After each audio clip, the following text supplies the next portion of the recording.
Alicia Bigelow here with another Being Health and Wellness tip of the day. Today's tip is to help you keep accountability, and that is to record your food in a food journal. I have used a food journal almost from day one. I use fatsecret.com. It's a fantastic website, one where you can add your own recipes, and it will help you calculate not only serving size but calories per serving.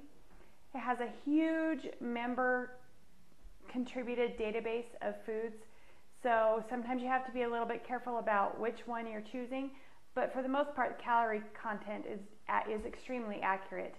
There are other websites out there that you can use. Livestrong has a pretty good calorie counter, as well as sparkpeople.com. There are many. I just choose to use Fat Secret. One of the things that I noticed when I started keeping track of what I was eating was that I really made different choices, because I could either have this half a slice of chocolate cake or this entire plate of food. And for me, quantity was something that was important in the beginning. Now, that's not to say that I didn't have the chocolate cake, but I had to write it down. I had to keep track of it in my food journal.